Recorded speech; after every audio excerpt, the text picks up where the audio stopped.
Lo que vamos a hacer ahora es presentar las etapas o la manera en la cual deberíamos intentar construir modelos que sean internamente consistentes, y luego de ello lo que vamos a hacer es mostrar justamente un chequeo de consistencia que todo modelo que nosotros consideremos debiese ser capaz de satisfacer.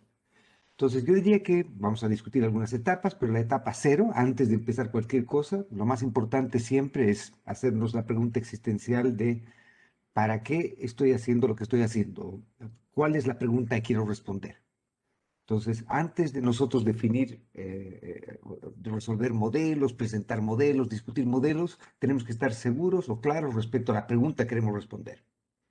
Tenemos que saber qué es lo que se ha hecho antes para intentar responder esta pregunta. Seguramente nosotros no somos los primeros en haber pensado en el problema. ¿Qué es lo que se ha hecho antes para responder esta pregunta? ¿Por qué lo que se ha hecho hasta ahora no es suficiente? Y este es un enfoque constructivo. En lugar de destruir lo que ya existe hacia atrás, intentamos encontrar cuáles son las limitaciones fundamentales de lo que se ha hecho antes para intentar responder la pregunta que queremos responder ahora. Y un punto que para mí también es importante de destacar es que deberíamos intentar preguntarnos cuál es la estructura mínima necesaria para poder responder esta pregunta. Y esto tiene que ver con la utilidad científica, si quieren, del modelo o del enfoque con el cual nosotros estemos trabajando. Como les decía antes, va a existir, como siempre en la vida de todo ser adulto, trade-offs o conflictos o problemas en términos de decisiones que debemos tomar. Por un lado, cuando estamos definiendo modelos, tenemos que intentar hacer que los modelos sean lo suficientemente ricos y complejos como para poder caracterizar aspectos importantes de la pregunta que queremos responder. Pero por otro lado, debemos tomar en cuenta que cuanto más complejo o más rico sea el problema, menos manejable va a ser y menos útil puede ser también, en el sentido de que sea imposible poder entregar respuestas, no sé si precisas, pero por lo menos respuestas que impongan implicancias testeables. Un modelo que no tiene implicancias testeables no es un modelo útil. Un modelo en el cual asumimos que todo el mundo puede hacer lo que sea y que cualquier persona puede tener cualquier tipo de preferencias y cualquier tipo de restricciones y que puede o no satisfacer ciertas cosas, que puede comportarse de un modo o no, está entregando grados de libertad grandes para poder, entre comillas, dar cuenta de los hechos, pero no está explicando absolutamente nada. Lo que nosotros intentamos hacer cuando trabajamos con modelos es colocarnos una autodisciplina mínima, que provee la estructura mínima necesaria para poder responder esta pregunta, y vamos a creer o vamos a considerar que el modelo es más útil o menos útil, dependiendo si las implicancias testeables del modelo son refrendadas o no por los hechos o por los datos. Obviamente, si es que un modelo es capaz de dar cuenta de ciertos hechos, vamos a tenerle algo más de confianza que un modelo que no ha sido capaz de satisfacer ciertos hechos o dar cuenta de ciertos hechos estilizados. Sin embargo, como había dicho antes y repito siempre, los modelos son por definición siempre falsos. ¿No es cierto? No existe un modelo correcto, no existe un modelo verdadero. Los modelos son simplemente aproximaciones. A veces son aproximaciones útiles, a veces son aproximaciones inútiles. Lo que intentamos hacer es encontrar una aproximación útil a un problema sabiendo que la caracterización de la realidad es siempre más compleja que el modelo y por lo tanto un modelo va a ser siempre falso. Lo que intentamos hacer es encontrar la estructura mínima necesaria que nos va a que nos va a entregar respuestas que sean útiles para lo que queramos responder.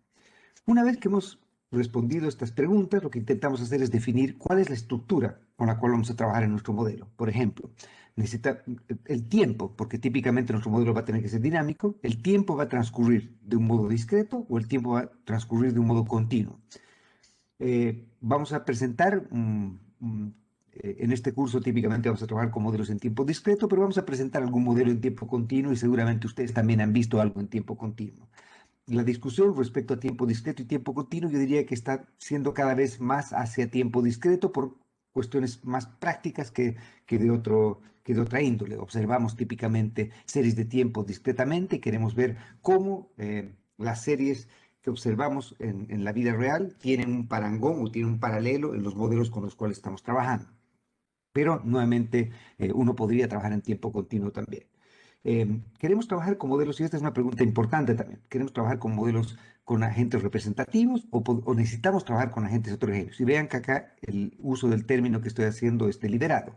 Es necesitamos trabajar con agentes heterogéneos. Entendemos que obviamente es parte de la historia y parte de la vida que todos nosotros seamos distintos unos de los otros. Afortunadamente, no somos todos iguales, sino, como siempre digo, el mundo sería tremendamente aburrido si es que todos somos idénticos, pensamos lo mismo. em, no habría manera en que podamos aprovechar eh, para beneficio mutuo la heterogeneidad que tenemos entre individuos. Eso es un hecho de la causa. Somos personas distintas, nacemos en lugares distintos, tenemos distintas preferencias, tecnologías, restricciones, etcétera. Eso es un hecho de la causa. La pregunta es, para la pregunta queremos responder, ¿necesitamos trabajar con un modelo en el que los agentes sean distintos o no? Y la respuesta es que muchas veces no necesitamos hacerlo. Supongamos que nosotros estamos interesados en evaluar cuál es el efecto que tiene sobre el tipo de cambio real, un cambio en los términos de intercambio, un cambio en el gasto de gobierno. Entonces, obviamente, un modelo en el cual tengamos muchos agentes heterogéneos, distintos, etcétera, puede que no necesariamente entregue respuestas mm, muy distintas y útiles respecto a un modelo en el que asumamos un agente representativo. Pero obviamente, si por ejemplo estamos interesados en evaluar las consecuencias distributivas de una política tributaria, por decir algo, obviamente necesitamos tener agentes heterogéneos porque queremos evaluar las consecuencias en distintos tipos de agentes. Entonces, la pregunta acá es, ¿hasta dónde queremos complicar nuestro modelo? Y la respuesta es hasta donde sea necesario. Van a haber casos en los cuales va a ser necesario y otros en los que no. Si desean, les puedo entregar algo de literatura respecto a buena parte de los casos en los cuales una defensa de modelos con agente representativo para responder preguntas sobre movimientos, sobre todo de precios relativos, etcétera, es en principio suficiente para apoyar ese tipo de práctica. Otra cosa que debemos definir es, por ejemplo, el horizonte de vida de los individuos, de los agentes. Vamos a asumir que los agentes son inmortales y viven para siempre, o vamos a asumir que los agentes eh, eh, viven cierto tiempo nada más. Ustedes dirán, bueno, obviamente no existe un agente inmortal, ¿no es cierto? No existe una persona que vive al infinito. Un humano por lo menos. No existen humanos que vivan al infinito. Y por lo tanto, entonces no tiene sentido trabajar con modelos con agentes que viven al infinito? La respuesta a esa pregunta es que nuevamente depende de la pregunta que queremos responder.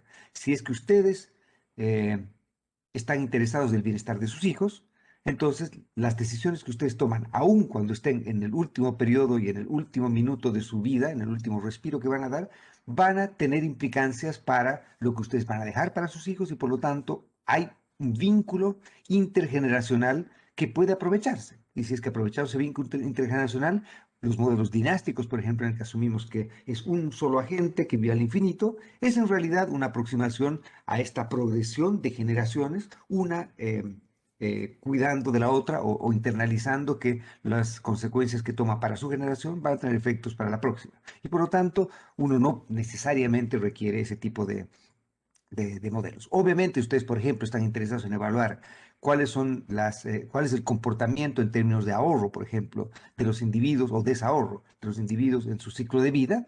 Entonces, claramente es importante tener modelos en los cuales los agentes tengan un horizonte de vida acotado y que nazcan, que pasen por la juventud, que pasen por la adultez, etcétera, ¿no es cierto? Por lo tanto, entonces, nuevamente, la estructura mínima necesaria y el tipo de estructura va a depender de la pregunta que queremos responder. Una cosa que también tenemos que definir son, dentro de la estructura, cuáles son las dotaciones que tienen los agentes, cuáles son los recursos que tienen, quiénes tienen qué, cuáles son los factores productivos que existen en la economía, cómo se generan estos recursos, cómo se acumulan, quién es dueño de estos recursos, cuántos sectores hay en esta economía. Nuevamente, otra vez, cuántos sectores hay en esta economía es una pregunta que muchas veces nos puede bastar trabajar con un solo sector, como si existiese un solo bien. Y otras veces queremos evaluar, por ejemplo, efectos eh, de qué ocurre con el sector de la agricultura cuando hay un shock favorable en la manufactura. Entonces, obviamente queremos responder preguntas de ese tipo, la composición sectorial del producto, etcétera. Entonces, más vale que incluyamos modelos donde hay varios sectores, donde hay funciones de producción distintas, los recursos o los factores productivos tienen que asignarse entre los distintos sectores, etcétera. Otra cosa que tenemos que responder es, ¿queremos trabajar en una economía abierta o una economía cerrada? Obviamente no existe una economía cerrada, excepto en casos patológicos, pero típicamente las economías son abiertas al comercio, y hay que discutir qué tipo de comercio se permite. Se permite intercambio de bienes, se permite intercambio de factores, el capital es móvil o no es móvil, el trabajo es móvil o no es móvil, etcétera. Em, Obviamente, si queremos responder una pregunta como por ejemplo la que hice un minuto, ¿cuál es el efecto que tiene sobre el tipo de cambio real? Un shock de términos de intercambio, bueno, más vale que nuestra economía sea economía abierta, ¿no es cierto? Porque eso no tendría sentido siquiera definir esas variables. La segunda cosa es que obviamente cuando estamos diciendo que queremos evaluar el efecto que tienen los términos de intercambio, entonces términos de intercambio es el precio relativo entre bienes exportables y bienes importables, entonces más vale que tengamos un sector exportable y un sector importable en nuestro modelo. Y acabamos de definir también que queremos el efecto sobre el tipo de cambio real. El tipo de cambio real es un precio relativo. ¿Entre quiénes? Entre el sector transable y el sector no transable. Entonces, si homologamos el sector transable al sector importable, entonces más vale que tengamos un sector no transable también en nuestro modelo. Por lo tanto, ahí, solo para responder esta pregunta, necesitamos un mínimo de 3 sectores en nuestra economía. ¿Sí? Luego, queremos un modelo en el que haya dinero o no. Ustedes dirán, pero otra vez, ¿por qué uno podría siquiera querer considerar un modelo en el que no haya dinero?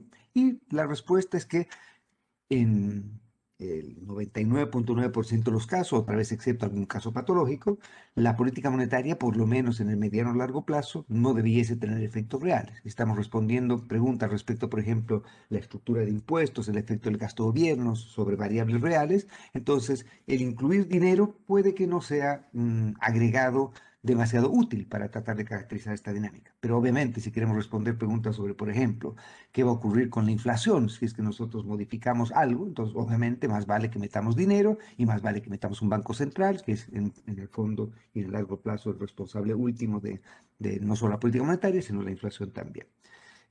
Si queremos incluir gobierno, entonces tenemos que ser claros respecto a su rol. ¿Cuál es el rol que va a cumplir el gobierno? ¿Cuál es su función objetivo? Si es que la tiene, cuáles son las restricciones que tiene, qué instrumentos puede utilizar, etcétera. ¿Ok?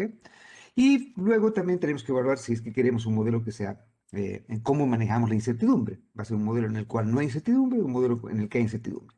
Y si hay incertidumbre, entonces, ¿cómo vamos a caracterizar la manera en que los agentes enfrentan o sistematizan la incertidumbre? Por ejemplo, vamos a asumir que los agentes tienen expectativas racionales, es decir, que conocen la función de distribución que caracteriza los shocks o los procesos de variables estocásticas. Conocen la función de distribución y conocen las leyes de movimiento de estas variables, o tienen que aprender sobre ellas, por ejemplo, entonces meteríamos un modelo en el que necesitamos learning. Una cosa que debiese ocurrir es que si hay aprendizaje, y si el aprendizaje es racional, por ejemplo, siguiendo un algoritmo tipo algoritmo bayesiano u otro tipo de algoritmo, lo que debiese ocurrir es que si no hay cambios de régimen, los agentes que aprenden racionalmente debiesen en equilibrio, asintóticamente, converger a un equilibrio de expectativas racionales.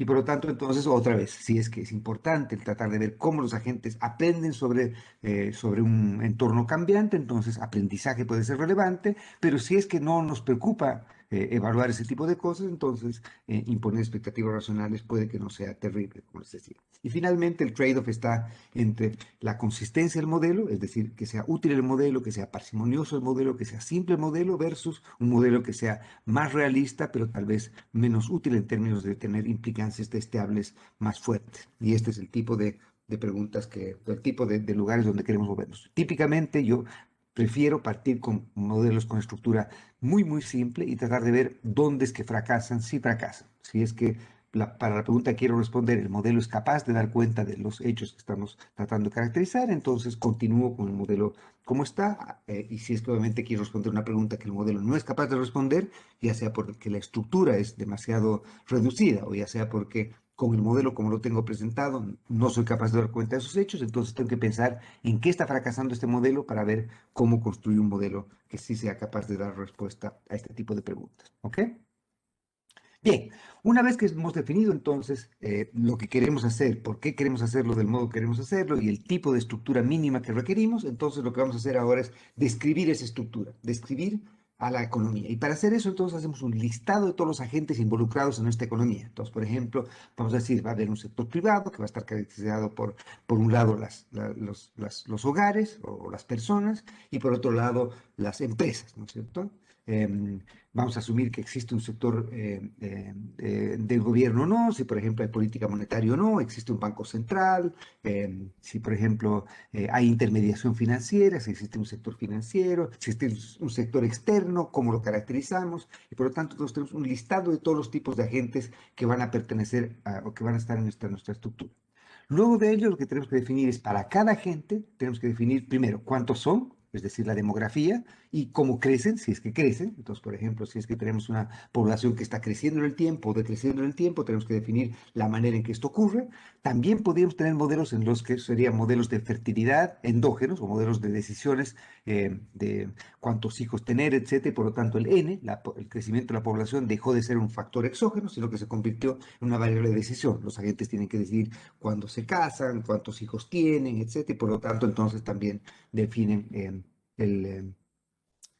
la dinámica de crecimiento de la población o de crecimiento de la población o la ley de movimiento de la población es definida dentro del modelo en ese tipo de casos. Y otra vez, vamos a querer un modelo como esos si es que, por ejemplo, queremos evaluar decisiones eh, o efectos de políticas o efectos de shock sobre decisiones de de fertilidad, de trabajo, etcétera, etcétera, ¿no? Ese tipo de cosas en las cuales queremos evaluar o creemos que es importante evaluar ese tipo de características. Si no, tal vez no sea necesario tener un modelo tan específico como ese. Luego de eso, lo que queremos preguntar para cada gente es cuáles son sus preferencias o cuál es su función objetivo, qué es lo que quiere hacer cada gente. Por ejemplo, los hogares intentan maximizar una función de utilidad intertemporal, entonces tenemos que decir cuál es la función de utilidad, cuáles son los bienes, cuáles son los males, qué entra como algo positivo en una función de utilidad, qué entra como algo negativo en una función de utilidad. Las empresas que tratan de hacer, típicamente maximizar valor presente de beneficios, entonces tenemos que discutir eso también. Los gobiernos tenemos que definir si tienen un rol o una meta específica o simplemente satisfacen pasivamente una restricción presupuestaria, etcétera, ¿no es cierto? Las dotaciones, es decir, qué tienen los agentes por derecho, entre comillas, en cada periodo. Entonces, por ejemplo, los hogares tienen tiempo que tienen que disponer de ese tiempo, tienen que decir cuánto de ese tiempo lo destinan a jugar PlayStation o ver televisión o dormir o lo que fuera, y cuánto tiempo lo destinan a trabajar o buscar trabajo, por ejemplo, ¿no es cierto? Eh, ¿Ok? Luego de eso tenemos tecnología, cómo se traducen el uso de insumos en productos finales. Entonces, por ejemplo, para las empresas tenemos que definir si es que tienen, de qué depende su función de producción, ¿no es cierto? ¿Qué tienen que usar para producir el bien que producen? Los hogares, si es que, por ejemplo, tienen producción doméstica, entonces, ¿qué recursos utilizan para producir los bienes domésticamente?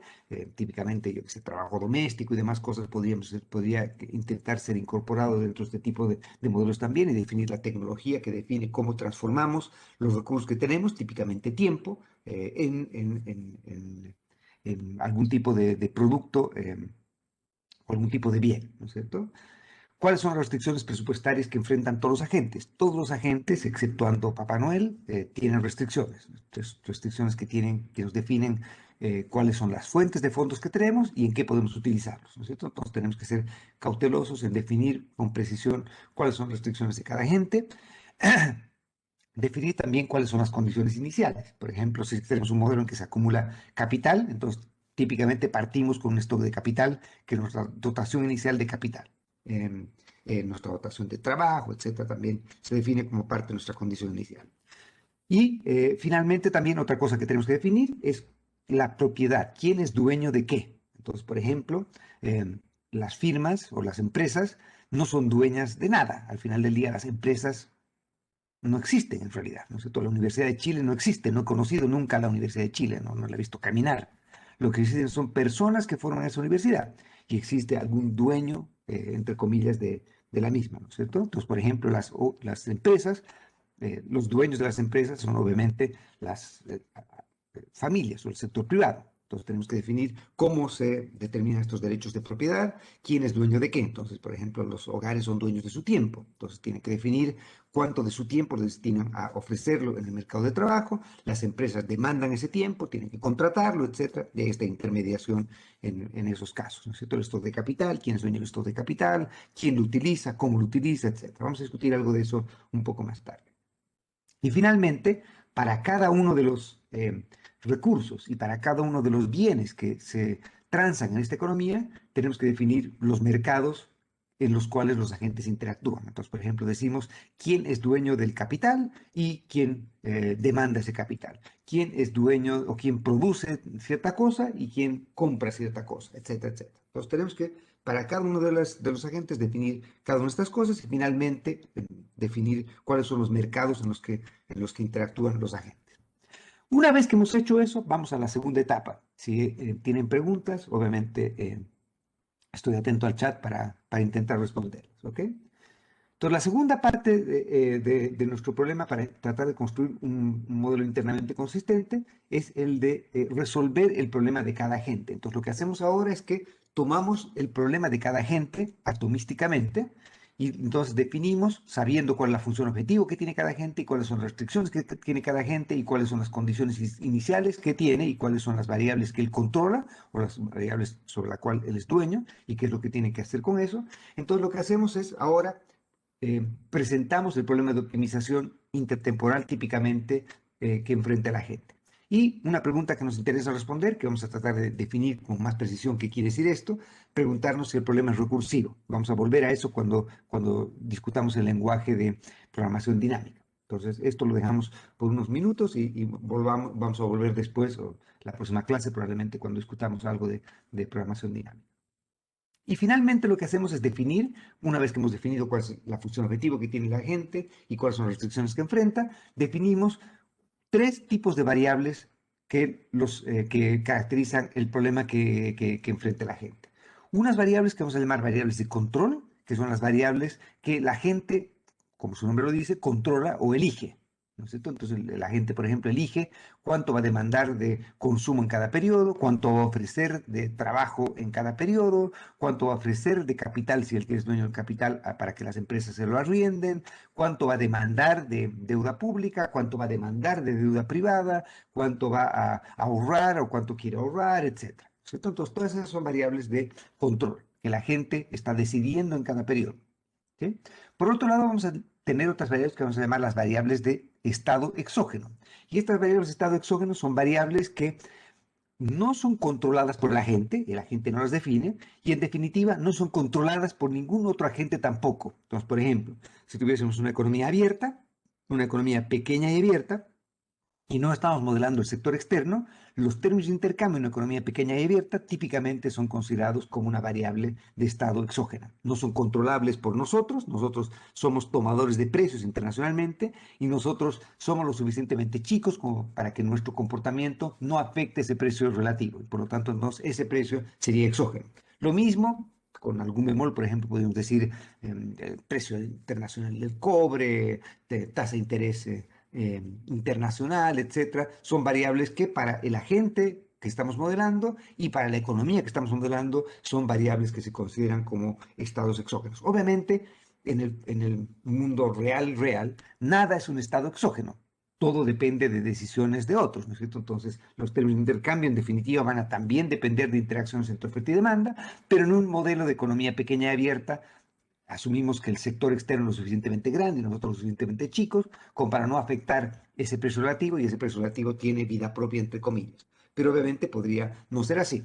Otra variable que típicamente es un estado exógeno son algunos shocks que típicamente incorporamos. Entonces, por ejemplo, shocks de tecnología o shocks de preferencias, que típicamente asumimos como exógenos. Entonces, estos son shocks que no son definidos por nadie, es un capricho divino, entre comillas, que tiene una ley de movimiento y por lo tanto podría ser el clima o podría ser otro tipo de variables que no son afectadas, por lo menos apreciablemente, por la gente que estamos considerando. Y finalmente tenemos otro tipo de variables que son las que vamos a llamar las variables de estado endógeno o también se llaman estado controlable.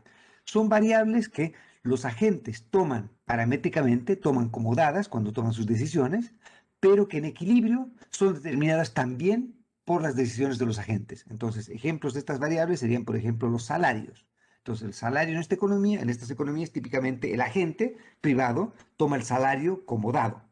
La gente se sabe lo suficientemente pequeño como para no afectar individualmente el salario. Pero lo que va a ocurrir es que en equilibrio, el salario real en esta economía se va a determinar del equilibrio entre nuestras decisiones de oferta de trabajo y las decisiones de, por ejemplo, las firmas o las empresas de demandar trabajo. En equilibrio, el salario se va a determinar así. O la tasa de interés. La tasa de interés se va a determinar el equilibrio entre fondos prestables. La demanda de fondos prestables, la oferta de fondos prestables va a definir la tasa de interés o la deuda pública, la deuda privada, etcétera, ¿no es cierto? Todo en equilibrio se va a determinar por oferta y demanda en este tipo de casos. Pero esas variables, que son típicamente precios relativos, son tomadas por los agentes como dadas, pero se determinan dentro del modelo, se determinan endógenamente. A diferencia de las variables de estado exógena, que son determinadas fuera del modelo, las variables de estado endógenas, que típicamente son precios relativos, se determinan también dentro del modelo. Entonces, por ejemplo, en los términos de intercambio, en una economía pequeña y abierta, serían una variable de estado exógeno, pero, el tipo de cambio es una variable de estado endógeno o estado controlable, porque eso determina dentro del modelo. ¿Ok? Una vez que hemos hecho eso, entonces hemos discutido cuál es la función objetivo que tenemos o cuál es el propósito de nuestra vida, entre comillas, cuáles son las restricciones que enfrentamos, cuáles son las variables sobre las cuales tenemos control o decidimos, cuáles son las variables exógenas, de estado exógeno y cuáles son las variables de estado endógeno o estado controlable. Entonces lo que hacemos ahora es derivar el conjunto de ecuaciones, vamos a llamar típicamente a esas ecuaciones las ecuaciones de optimalidad o decisiones de optimalidad o las ecuaciones de Euler.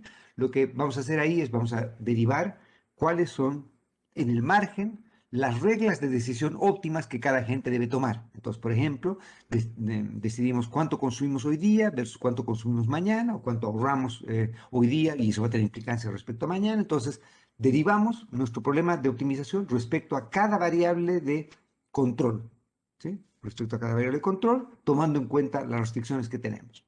¿Sí? Entonces formamos Lagrangiano, por ejemplo, y derivamos respecto a cada variable de control. Y las condiciones de primer orden serían las condiciones que tienen que respetarse, porque estas son las condiciones que nos resumen la conducta óptima de los agentes. Nos dice cuánto estamos dispuestos a sacrificar de consumo presente por consumo futuro, cuánto estamos dispuestos a sacrificar de ocio por ganar algo para poder consumir, ¿no es cierto? El trabajo es un mal, el ocio es un bien, entonces entendemos que tienen que compensarnos por trabajar y obviamente estamos sacrificando ¿qué? El bien. ¿Cuál es el bien? El ocio, ¿no es cierto? Entonces tenemos que tomar decisiones que en el margen balancean los costos y los beneficios marginales de cada decisión que tomamos. Y esa la resumimos en este conjunto de ecuaciones que describen las condiciones óptimas de los agentes. Pero eso no nos dice todavía cómo se determinan en equilibrio las decisiones. Para eso tenemos que pasar a la tercera etapa. En la tercera etapa lo que hacemos es, una vez que para cada agente hemos presentado su problema de optimización, hemos derivado las condiciones de optimalidad, entonces los hogares deciden cuánto consumir y cuánto ahorrar y cuánto trabajar, por ejemplo, las empresas deciden cuánto de trabajo contratar, cuánto de stock de capital contratar para producir para el próximo periodo, etc. El gobierno, si decide algo, también decide resuelve su problema. Cada uno entonces tenemos resuelto en la etapa anterior cómo toman decisiones en el margen, cuáles son las decisiones que adoptan. Y lo que hacemos después, en la tercera etapa, entonces es presentar las condiciones de vaciamiento de mercado. Es decir, lo que hacemos es, en cada mercado que nosotros hemos definido previamente, lo que hacemos es evaluar cuáles son las condiciones que hacen consistentes o compatibles las decisiones de un lado y del otro lado. Entonces, por ejemplo, tomamos en cuenta a todos los hogares y ofreciendo su trabajo, entonces tomamos la oferta total de trabajo y la oferta total de trabajo tiene que igualarse con la demanda total de trabajo, ¿no es cierto? Entonces tenemos por otro lado los hogares, las empresas, perdón, que están demandando trabajo, entonces acumulamos todas las demandas de trabajo, acumulamos todas las ofertas de trabajo y definimos entonces eh, eh, las, los excesos de demanda, entre comillas, en cada mercado. Entonces, tomamos la oferta agregada y la demanda agregada de cada uno de los factores y de cada uno de los bienes que estamos considerando y finalmente imponemos las condiciones que llamamos las condiciones de vaciamiento de mercado o de market clearing, que serían aquellas en las cuales la oferta y la demanda agregada son iguales. ¿Ok? Y finalmente, en la cuarta etapa lo que hacemos es definir lo que vamos a llamar como el equilibrio competitivo. Y el equilibrio competitivo, entonces, lo que hace es una manera de definirse la manera en que nosotros consideramos que los agentes se comportan y se interrelacionan.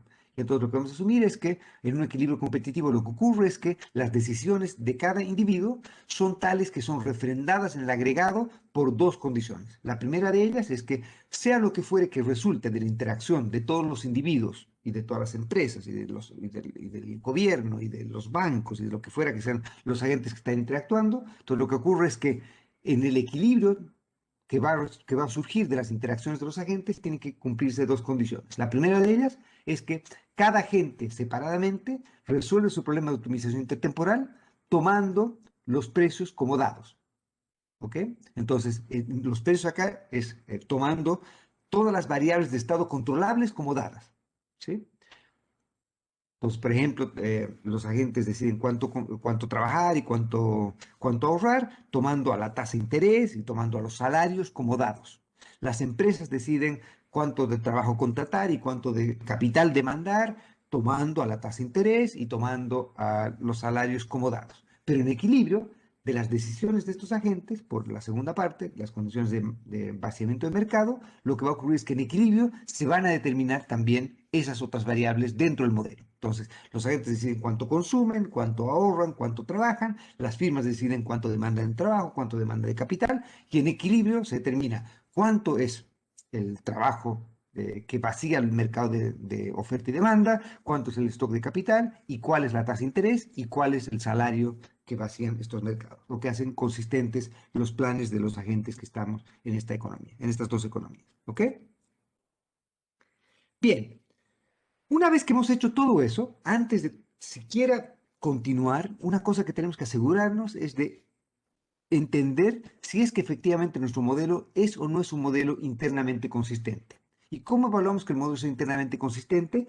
Sin siquiera empezar a caracterizar las decisiones de optimalidad de cada agente, lo que tenemos que hacer es simplemente asegurarnos de que la parte contable, la parte de restricciones, la parte de las restricciones presupuestarias, está haciendo que el modelo se cierre como debe cerrarse, en el sentido que vamos a discutir en un minuto más. ¿Ok? Entonces, para eso lo que tengo que hacer es evaluar si es que la suma de fuente de fondos iguala a la suma de uso de fondos cuando yo tomo en cuenta a todos los agentes de esta economía. Y tengo que ver si es que evaluando las condiciones de vaciamiento de mercado en cada mercado que yo tenga, cumplo o no cumplo con las condiciones de consistencia interna. ¿Ok? Entonces, voy a partir presentándoles un ejemplo general de un modelo de una economía en la cual, por ejemplo, tenemos tres agentes. Tenemos los hogares, tenemos las empresas y tenemos al gobierno.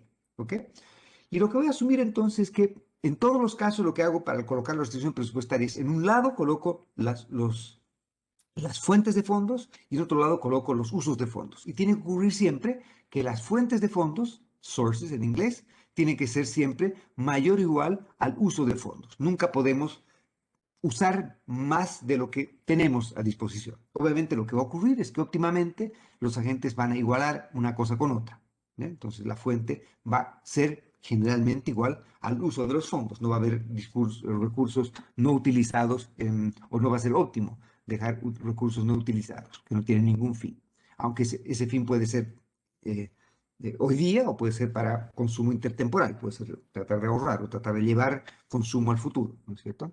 Entonces, lo que voy a hacer ahora es que voy a colocar restricciones, después vamos a ir a presentar modelos en los cuales estas cosas ocurren, pero voy a presentarles un modelo muy simple en el cual, por ejemplo, vamos a asumir que hay gobierno y que el gobierno y que además hay dinero en esta economía. Entonces, esto lo estoy haciendo para que veamos un modelo en el que hay varios instrumentos y vean cómo podemos interactuar con estos instrumentos. Entonces, por ejemplo, acá lo que tengo es que los agentes lo que hacen es que en cada periodo deciden cuánto de dinero van a demandar. Esta M entonces, esta M grande es el dinero.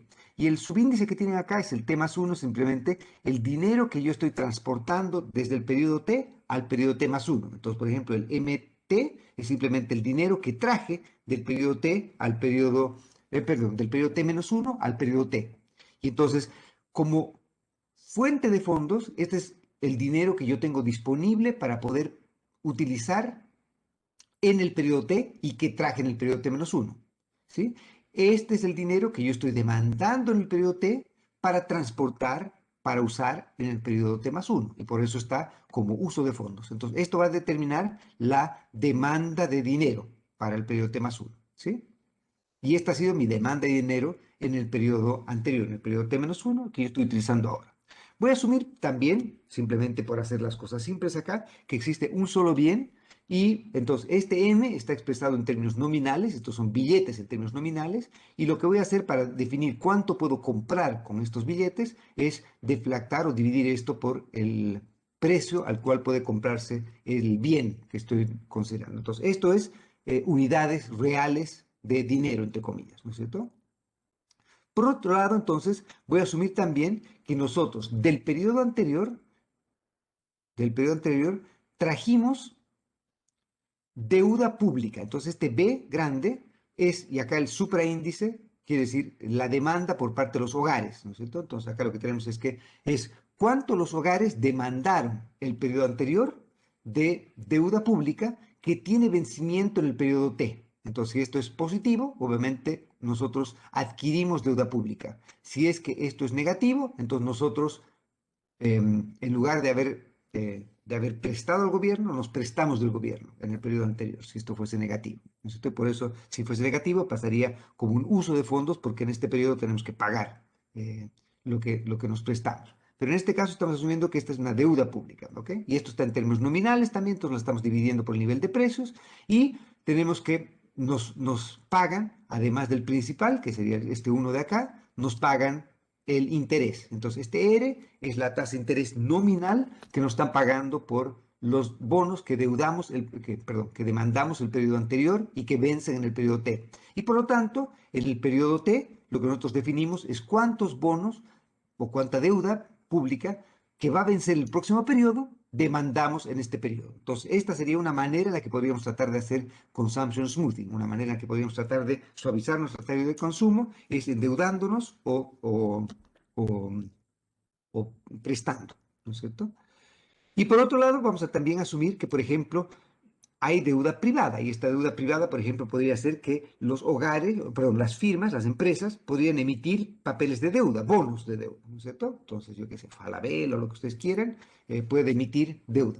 Ustedes saben que para financiar su inversión, las empresas tienen distintas maneras de financiar su inversión, ¿no es cierto? Una manera de financiar su inversión es emitir deuda, es decir, necesito tanta plata, entonces pásenme la plata, préstemela, yo el próximo periodo les voy a devolver principal más intereses por eso. Otra manera podría ser eh,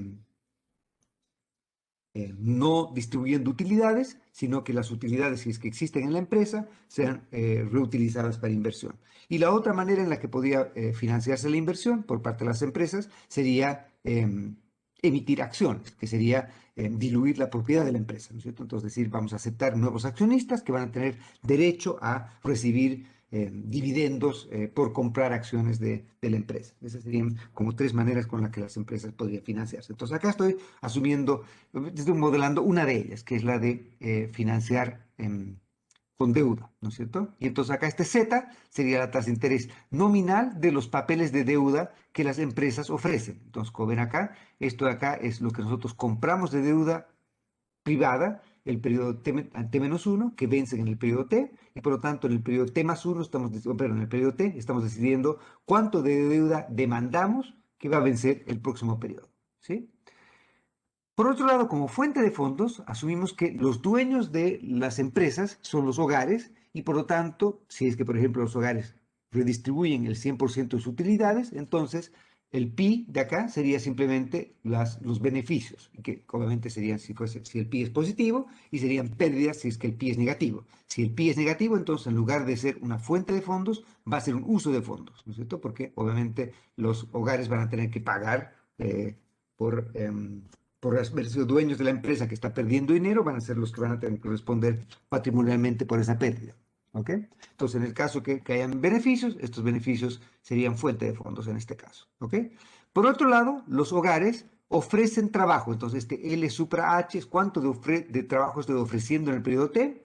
Y yo ofrezco trabajo a un salario W sub T. Este W sub T es un estado controlable entonces, ¿no es cierto? Es una variable que los agentes individualmente toman paramétricamente, pero en equilibrio se va a determinar de la interacción de oferta y demanda. Y por otro lado, asumimos que los dueños del capital son los hogares. Esto no es, si quieren, Hay varias cosas acá que no las voy a presentar formalmente, pero si están interesados, puedo presentarles o referencias o nos sentamos a conversar en algún momento respecto a, este no es un supuesto que vaya a ser demasiado relevante para definir la dinámica de acumulación de capital, ¿no es cierto? De quién es dueño del estado de capital, si son las empresas, entre comillas, indirectamente los hogares, obviamente, porque los hogares son últimamente los dueños de las empresas, o las personas son dueñas de empresas. El estado de capital, entonces, demandado en el periodo T, o perdón, es ofrecido en el periodo T, soy dueño del capital y ofrezco estado de capital. ¿Quién demanda el estado de capital? Los que usan el estado de capital. ¿Y quiénes son? Las empresas, ¿cierto? Utilizan el estado de capital y utilizan máquinas y trabajo, lo meten en una juguera que llamamos función de producción y de esa máquina, perdón, de ese proceso, resulta con tanto de capital y con tanto trabajo, resultan, yo qué sé, tantos cuchuflis o lo que fuera que estamos produciendo, ¿no es cierto? ¿Ok? Bien, entonces los hogares ofrecen capital y ERE es entonces el retorno que tienen que darle a los hogares por arrendar su capital, ¿sí? Entonces todo esto serían fuentes de fondos. Y por uso de fondos, ¿qué podemos hacer? Bueno, podemos demandar dinero que vamos a llevar para consumir el próximo periodo, podemos demandar deuda pública, podemos demandar deuda privada o podemos consumir o podemos, por ejemplo, pagar impuestos, si es que hay impuestos. Y acá los impuestos, obviamente, acá estoy asumiendo que se llaman impuestos de suma alzada, es decir, que no tienen base y que no son distorsionadores. Pero podríamos tener impuestos distorsionadores, por ejemplo, un impuesto a la ganancia de capitales. Entonces acá tenemos que colocar un 1 menos tau. Uno sería lo que ganamos y tau es lo que nos cobran de comisión por la ganancia de capitales. O un impuesto al salario, ¿no es cierto? Entonces, o al ingreso laboral. Entonces acá tenemos que multiplicar esto por un 1 menos tau, que sería el impuesto que nos cobran por eso. O podrían cobrarnos un impuesto por utilidades distribuidas, o podrían colocarnos un impuesto al consumo, como el IVA, ¿no es cierto? Etcétera. Entonces, todas estas cosas que tienen base, o podrían colocarnos un impuesto por ganancia, que afectaría nuestro ERE, por ganancia, por acumulación de deuda, ¿no es cierto? Etcétera, etcétera. Entonces, el impuesto acá lo estoy asumiendo como un impuesto muy inocente, entre comillas, un impuesto que se llama también no distorsionador o de suma alzada, porque no tiene base y por lo tanto no afecta las decisiones de los agentes. Obviamente todos los demás impuestos, lamentablemente, son distorsionadores, ¿no es cierto? Por lo tanto, un mayor impuesto acá va a hacer que nosotros decidamos ofrecer menos trabajo típicamente, un mayor impuesto acá va a hacer que nosotros decidamos acumular menos capital, yo qué sé, etcétera. Bien, ok. Por otro lado, entonces, tenemos a las empresas. Y las empresas también podemos asumir que, por ejemplo, pueden demandar dinero que requieren para hacer transacciones o lo que fuera. Entonces, trae el dinero que demandaron en el periodo T-1 y que utilizaron en el periodo T. Y este es el dinero que demandan en el periodo T para utilizar para el periodo T+1. También pueden demandar deuda pública. Entonces, este B supra F sería la demanda de deuda pública por parte de las empresas, ¿no es cierto? Y este R obviamente tiene que ser el mismo porque esto tiene que estar arbitrado. Si es la misma deuda, no pueden distintos agentes tener un retorno distinto en este tipo de casos, ¿sí?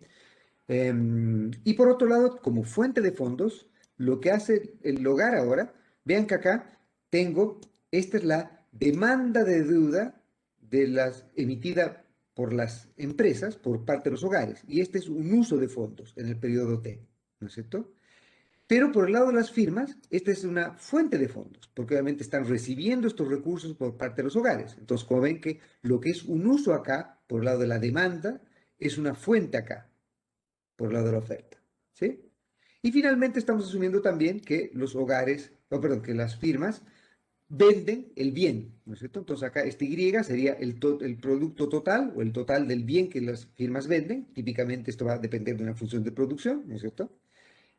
Y estamos asumiendo que como estamos expresando esto en términos reales, este P de acá sería el precio nominal, y acá lo que estamos asumiendo es que estamos diciendo que el precio relativo del único bien sea igual a 1, ¿no es cierto? Porque obviamente es un solo bien. Entonces esto está expresado en unidades del bien, ¿sí? Como esto también está expresado en unidades del bien. Este W, por ejemplo, es el salario real, este R es la tasa de interés real, porque está expresado en términos de unidades físicas del bien, ¿sí? ¿Ok?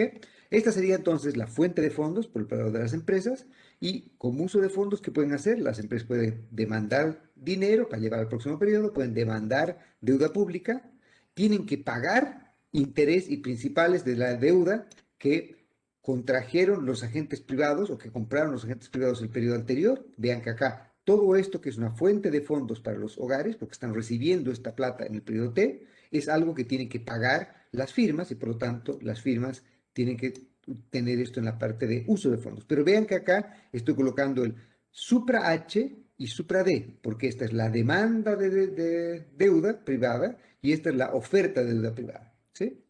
Y por otro lado, ¿qué tienen que hacer las firmas? Las firmas tienen que redistribuir las utilidades, este es su uso de sus fondos, tienen que pagar lo que contrataron de salarios, tienen que pagar lo que contrataron de capital, tienen que a su vez decidir cuánto de stock de capital deciden acumular para el próximo periodo y por lo tanto tienen que decidir cuánto van a invertir, ¿no es cierto? Entonces acá estamos subiendo que la decisión de inversión o la decisión de cuánto capital se va a llevar para el próximo periodo, neto de depreciación, es una decisión que está tomando el hogar, o perdón, la firma. Otra vez, si la decisión fuese tomada por el hogar, típicamente no van a haber grandes modificaciones en el modelo y va a entregar básicamente las mismas implicancias.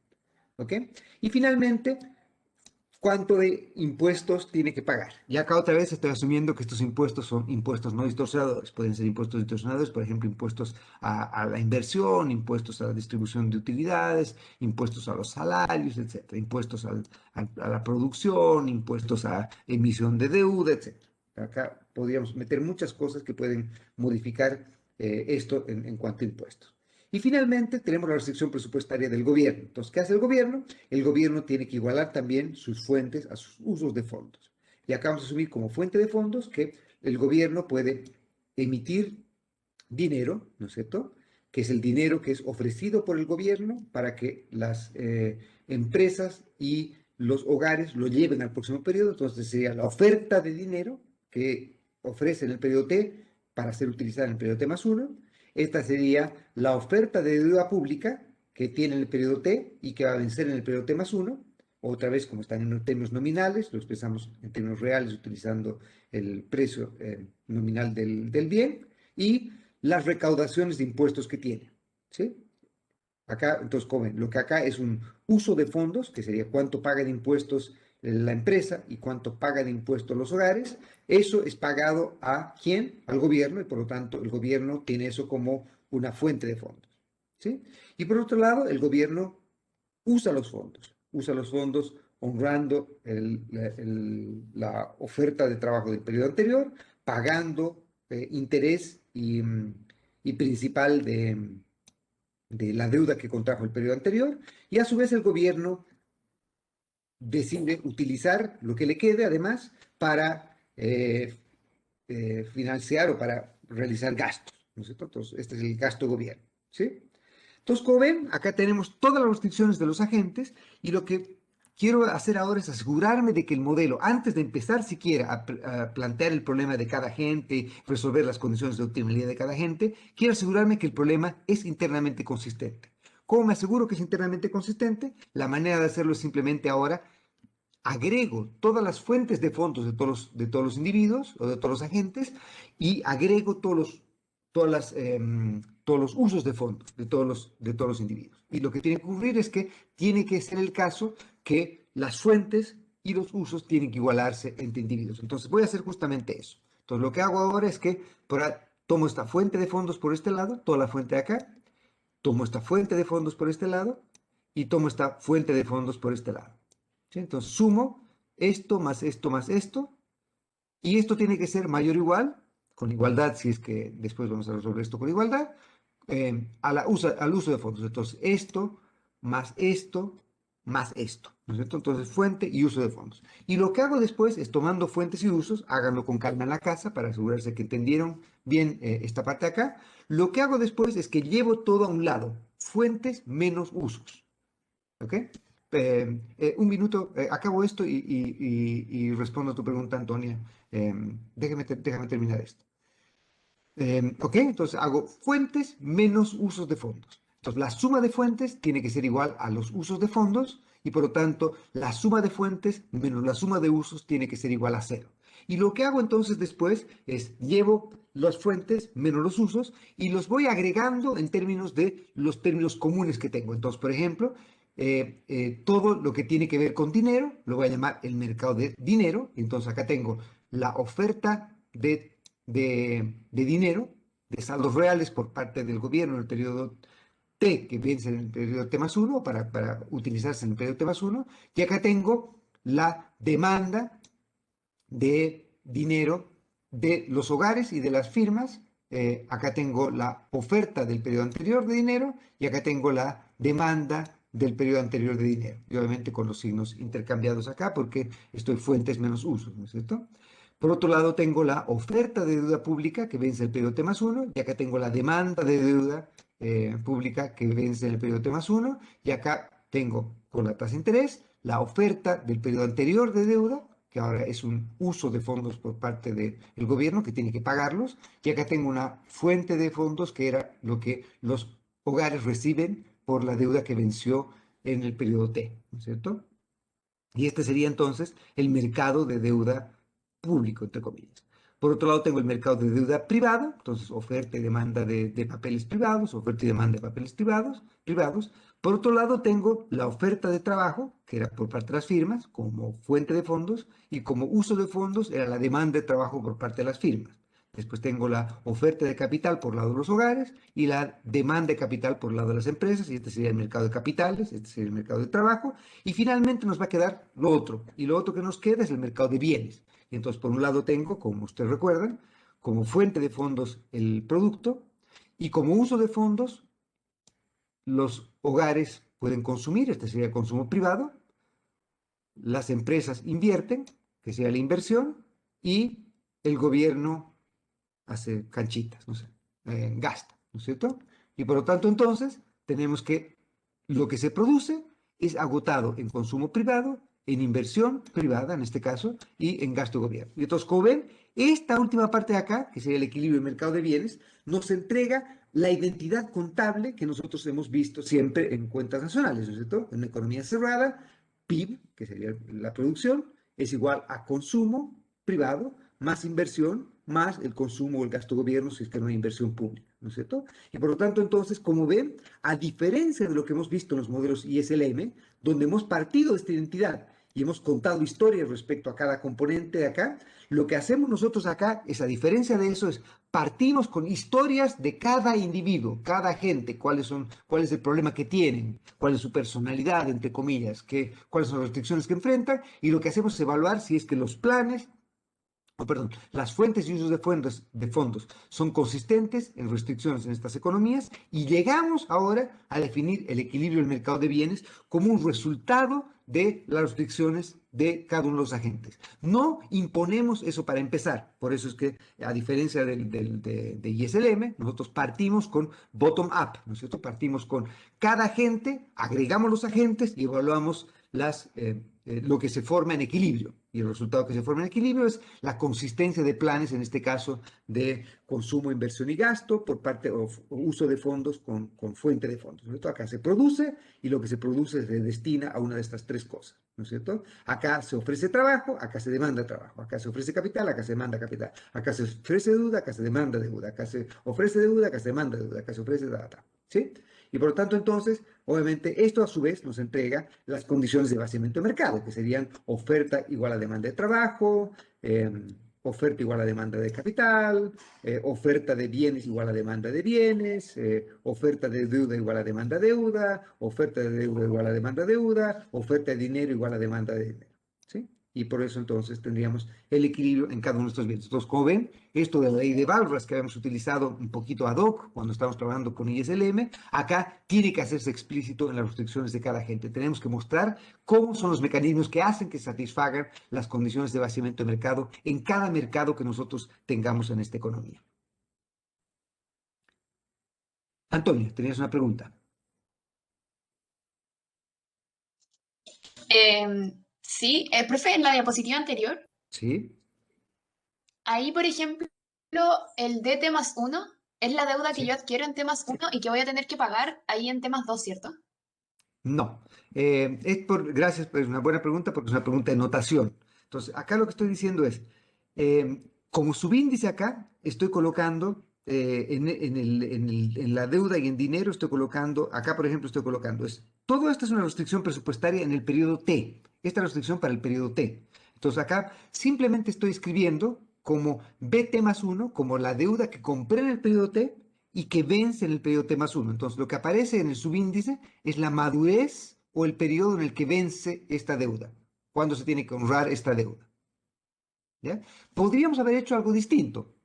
Por ejemplo, podríamos haber definido como acá B sub T menos 1 y decir lo que compramos en el periodo T menos 1 y que vence hoy día. Y si es que hubiésemos colocado B sub T menos 1 acá, en lugar de colocar B sub T, acá tenemos que haber colocado B sub T en lugar de B sub T más 1, porque es deuda que compramos hoy día y que vence en el próximo periodo. Simplemente por notación acá, yo he decidido colocar como subíndice cuando vence o cuando madura esta deuda, ¿sí? Cuando vence este papel. Pero ustedes podrían haber hecho algo distinto. Pero recuerden que la restricción es siempre la restricción que tenemos en el periodo T, la restricción que enfrentamos hoy. Entonces, la restricción que enfrentamos hoy es cuánto compramos de deuda hoy, pero que va a vencer mañana. Y ustedes me dirán, ¿por qué ocurre si es que la deuda, por ejemplo, que compro hoy, y podrían, por ejemplo, con esto construir lo que se llama la term structure o la estructura de tasas de interés? Entonces, por ejemplo, ustedes podrían demandar deuda que tiene un plazo de madurez distinta a de un periodo. Entonces, por ejemplo, ustedes podrían ir a un banco y hacer un depósito que madura no en un mes, sino que madura en un año. ¿Sí? Entonces, ustedes deciden colocar plata hoy día, pero que van a poder recoger solo un año después y no un mes después. Entonces, lo que va a ocurrir es que va a haber en esta restricción, va a haber algo acá que nos va a decir B sub T menos 12, por decir algo, que era una deuda que compramos o que compramos, sí, entre comillas, un año atrás y que justamente vence hoy día. Y entonces hoy día fuimos al banco, recogemos el principal y recogemos la tasa de interés de esa deuda. Y obviamente la tasa de interés de esa deuda no va a ser igual a la tasa de interés de un papel que vence un periodo después, ¿no es cierto? Porque obviamente hay tienen que compensarnos por la madurez de esto. Entonces, cómo se, cómo se ve la estructura de la estructura temporal de tasa de interés? Nos dice un poco, nos informa algo respecto a cómo los agentes privados perciben que va a ir la economía, ¿sí?